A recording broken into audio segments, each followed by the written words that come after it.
Hello and welcome to the Versus vPDF introduction video. In this quick video we're going to go over the software products and the vPDF product range, and also quickly show you what the vPDF compression technology can do. Okay, straight on to it then. Here we have ScanStation. ScanStation is designed to run any scanner or drive any scanner and scan your documents to predefined folder locations. The idea is one-click scan to folder for any single client or reason you wish to scan your documents for. For example, you can have a client who has a folder on your server or network or local drive, and when they send you documents or you have paper for them needing scanned in, you simply stick it in the scanner, click their button, and the paper is scanned in, straightened up, compressed and optimized into the predefined folder for that client. One click and it's all done for you. The images will come out perfectly straight, looking great, all optimized, and of course compressed with the vPDF. The typical example is one you'll see here, which I'm going to open up at the end of this video, but this is the size you'll get from any normal scanner and any normal PDF output from a scanner. You'll find they'll be around about the same sort of size, 700K in size, and then when we compress them down using the vPDF, they shrink down to 42, for example, 42K in size. So we'll look at them at the end of this quick demonstration, but that's what you can expect to get out of ScanStation. So scan straight to folders, in many folders or many profiles as you wish for any number of clients, any reason you need, all in this list down here or in the buttons here, and this can be as long as you wish, and you'll get the compression reduction as you see up here. On to the next program, we've got the desktop encoder here. A desktop encoder is designed for compressing single or backlog or batches, I should say, of files that you have previously scanned in or have images of. You can compress single batches or folders full of images all in one go simply by selecting the file, multiple files or directory, by browsing to the place you want to go, and then you can select where you want the outputs to go, and you can tell it where do you want the original ones to go, if indeed you want them to go anywhere. You can OCR the images for text searchable features, so you can do text searches on them from your document management system. You can compress photographs if you wish using a different algorithm here, and that's pretty much it. You have here your settings for best and poorer. 7 or 8 out of 10 does for almost all documents, because we have already pre-programmed all the settings to be optimal and best for the majority of documents that you'll ever need to scan. So there's no messing about with settings. It's all done for you, and they'll all come out perfect every single time. All you have to do is select your inputs, select the files or folders, hit go, and let it go on with it. It'll take about a second, half a second per page, and you can run as many instances as you like, as long as you buy the right license for that, and so we can get much faster outputs depending on how many cores your CPU usage. You can maximize all the use of all the cores to multiply your output speeds. But 1 second per page is typical of an average machine using one core. Okay, the vPDF engine is the same as ScanStation and the same as the vPDF server and the same as the command line. It's the same technology, same compression, and you'll get the same results as I showed you up here, which we'll open at the end. The next product is the vPDF server. This is designed to sit quietly in the background, running on a machine, a server or a desktop machine, doesn't matter which.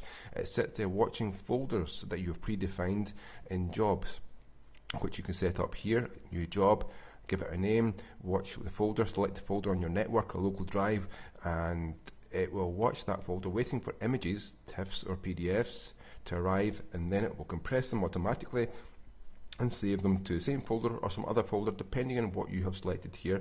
And select obviously the quality here just as above in the desktop encoder. The same settings apply.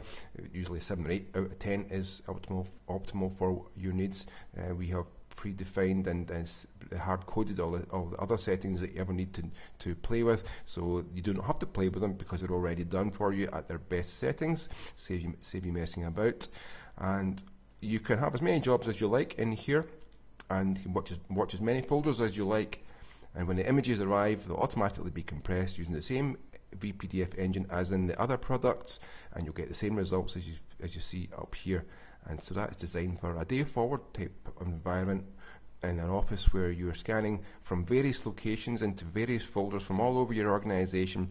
This can sit in one location watching these folder locations for the images and automatically compress them. It means that you don't have to run the vPDF desktop or scan station on each of your scanners or each of your desktops. This can sit in the background and do it all for you.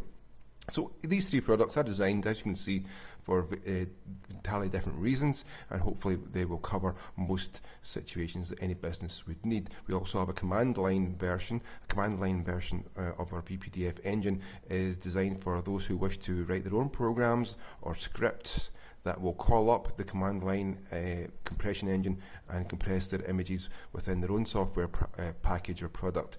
We can give you this on a trial as well as these three products here, and we'll give you the example script of how to program it. It's very easy and enables you to do whatever you like with it without having to be tied down to these three products.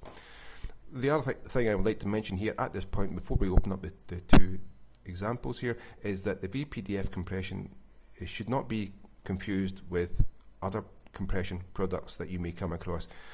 Compression products that you may have come across in the past, 9 times out of 10, if not more, will use JPEG compression to shrink the images. They'll take an image like this, for example, and they'll use JPEG compression because the image content inside a PDF is a JPEG image, and they'll use JPEG compression to reduce it to try and get the file size down.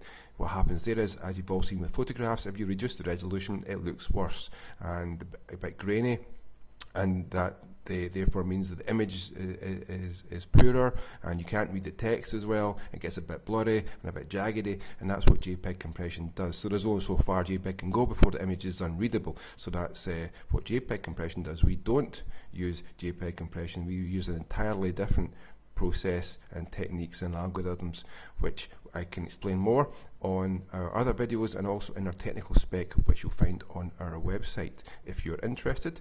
But just to cover that point, we don't use JPEG compression. We use an entirely different process of our own, which enables us to get the files down to this typical size of 40K per A4 page, which will be standard for any A4 page you wish to scan. They'll always be around about this size, no matter what size it started off at, and what the source is, what the content is.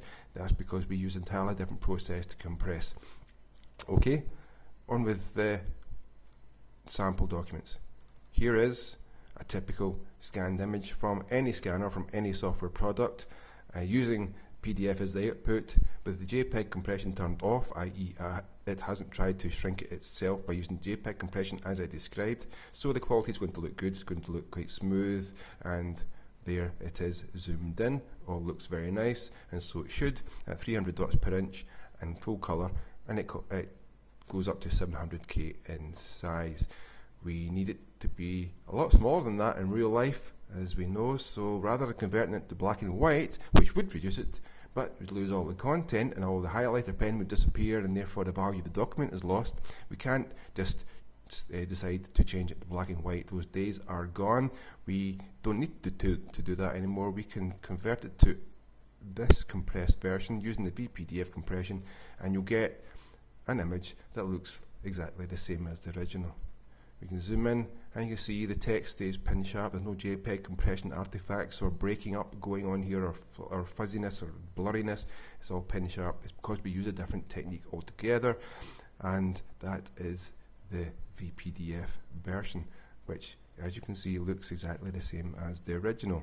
If you were to convert it into black and white to try and get the file size down to 40K, which you can do with black and white, but of course if you do this, you're going to lose this highlighter pen, for example, will disappear, or it will black out the text underneath, one or the other, depending on the settings of your black and white scanner settings. So the colour will be lost, the smoothness and quality of the document will be lost, the realism of the document will be lost, and it becomes much harder to identify because, for example, the red logo, which is easily identifiable when you're browsing through loads and loads of images, it jumps out at you. If you go to black and white, all these things are lost, the text becomes hard to read, and so we don't do black and white anymore, and we don't have to do black and white anymore because we can achieve the same file size, as you can see here, with colour. That's the purpose of vPDF, and I hope it has made some sense, and I hope you have understood the brief descriptions of the products. If you need any more descriptions, there will be a video for each one of the products which you can look at, and it will give you more information. For now, I'd like to say thank you for listening, and I'll see you in the next videos.